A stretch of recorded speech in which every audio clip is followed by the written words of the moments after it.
from Ricky Benson, joined with the wonderful chance and the wonderful courage as well to break down that last game. And eRa, they're making it interesting now. They're going on a little bit of a run. I mean, what's the ceiling now, in your opinion, Chance, for this eRa squad? Can they make playoffs? Is top 4 too far away?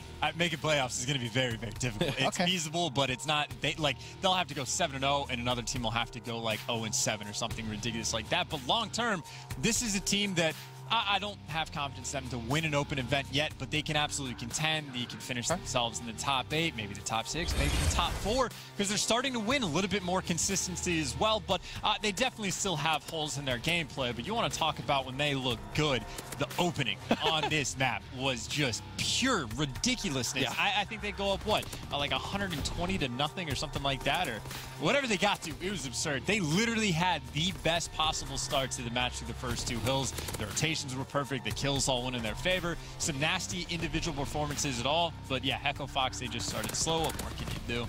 Yeah, no, they look fantastic. And it's honestly fun to watch this team when they are firing. You know, we talked about coming into this week, the pressure they had on them. Even you say, because of how poorly they did in, you know, weeks 1 and 2 for Division A, people were already kind of counting them out of the playoff race. So they were just kind of playing for their pride, playing to see just how good they could kind of possibly end up. You even heard Ricky there say, hey, we're just looking for the best record we can. Pharaoh goes big. We talked about, we heard it from the casters, games 1 and 5. When you're getting numbers like that, nearly a 2.0 out of Pharaoh and 104 seconds on the hill, he's going to put eRa in a great spot to win a match. And it kind of begs the question, well, what is going wrong on the Echo Fox side? Because this is a squad that we look at and we think, okay, you know, 4 very talented players. They should be very Slay heavy. But in their hardpoint, they're just not being able to get things going.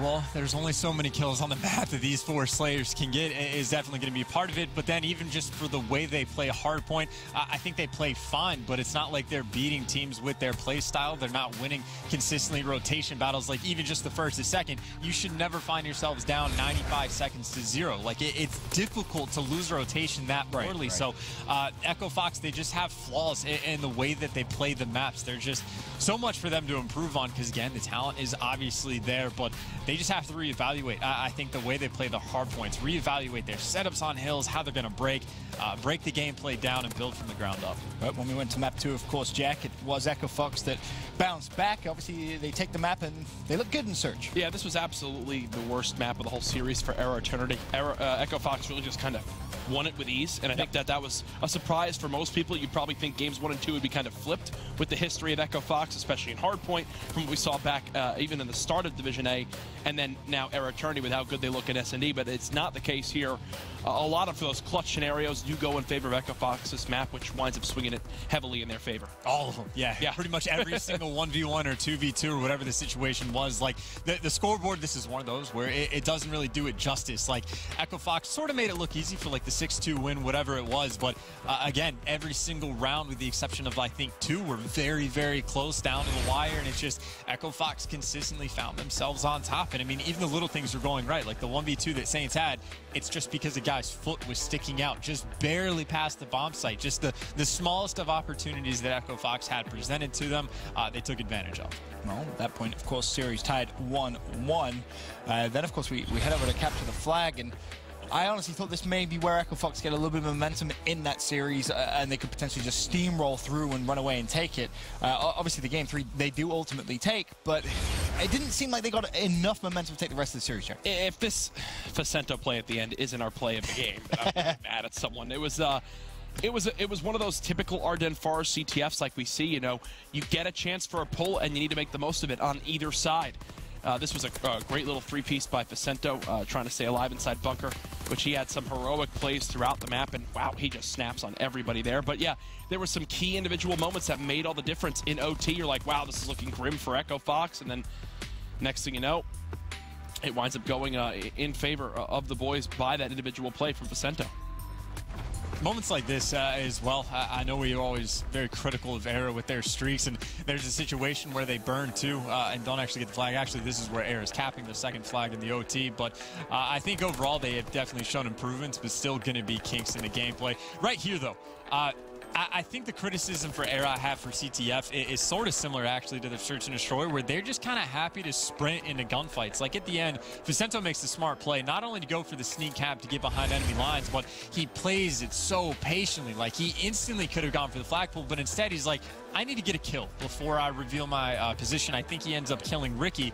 And then when he's going back to pull the flag, Bevels just instantly gives up like the dome area to go back to hunt down that kill right away before Vicento has even grabbed the flag. And then, of course, as soon as that happens, Saints comes out. So there's situations I think eRa could play smarter throughout the entire game, not even just at the end there. But even in the Search and Destroy, you'll see they'll just pick up a kill and they'll just sprint right to the next gunfight. They don't value their lives, I think, as much as they should. But I think if, like, even a small adjustment for them in that capacity, they'll see decent improvements for the team.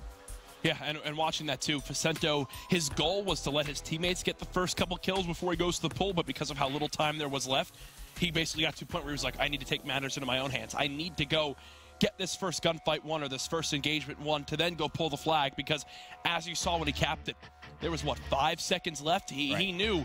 He even factored in, like, if he got stunned once in that final run, which was great to watch. A crazy CTF, and that led right into a game 4.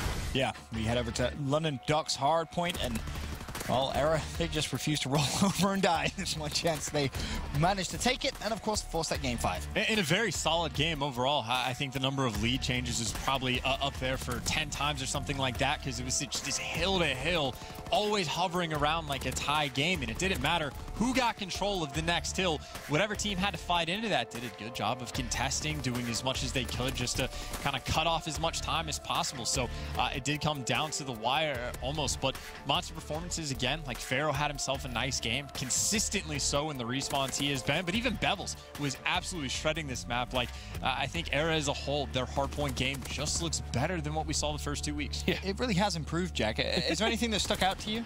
I feel like right now they're just playing better as a complete, unit. Even if they have someone maybe falling a little bit behind, their prioritization towards the hills, these certain rotations, are really where they come into play. They reminded me a little bit more of like a scrappy type play style, like a TK almost, where they just know that the #1 focus is getting in the hill. It doesn't matter who's in the hill, just get in it, get whatever time we can, and any little bit of scrap time is what can win us a game. Like right there, one more tick and they've got one more hill of rotations. They know how important it is to get every little second, and it pays off for them there.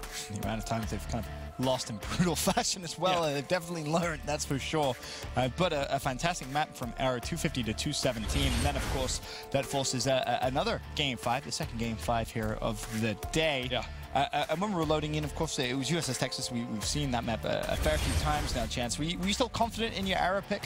Absolutely. I mean, just from what we saw from eRa on Texas yesterday against Optic, like, yes, they had moments of, like, why aren't they just clutching out these rounds? But at the same time, they get off to a nice, comfortable lead, even if it looks a little bit risky for a moment. The start that they just had, the individual performances they had. Pharaoh, again, he switched back and forth between a sniper and STG on offense and defense multiple times, like constantly keeping Echo Fox on their toes. Yeah. And I think the opening breaks pretty consistently, all the first bloods basically win in eRa's favor. And I was just kind of adding up on my notepad here how many gunfights and certain scenarios where it just kind of came down to Pharaoh making some sort of play, and it was always him. It always seemed like he was the catalyst for eRa to win rounds, to make certain plays happen. And, it doesn't surprise me. It's why he got picked up on these teams when he was, of age to join the CWL, because of how good he was in Search and Destroy and his ability to then learn and adapt that on over to respawns like we saw on map #1. When you're having games like that out of him, eRa's going to be in a great spot. They deserve these victories they've seen so far in week 3. Definitely do. And the key is they're only improving, right? They're getting better and better. Another absolutely monstrous performance there from Pharaoh. 11-3, drops to 3.67 KD. Overall, just a great individual performance from him. And that's on top of situations that I think eRa actually played kind of poorly. Like on top of just not getting the bomb down in time. Granted, you only miss it by 0.1 seconds. Yep. Little things, a lot of the times, eRa just doesn't do well. There was a situation where I think Bevels gets a nade kill when there was a 2v2. So he gets the 2v1 and then just sprints forward, like wastes no time when his teammates across the map. So instead of playing his life, it ends up dying, like instantly gets traded out. Then the 1v1 ends up going Echo Fox's way. And it seemed like the majority of the rounds that eRa had kind of in their grasp, like instead of a 6-3, it could have been like a 6-1. But if the criticism is that they should have won by more, obviously they had a very good series. They had a great series yesterday as well. They are getting better. I just think there's still more room for improvement for eRa. Definitely is. Of course, congratulations to eRa once again.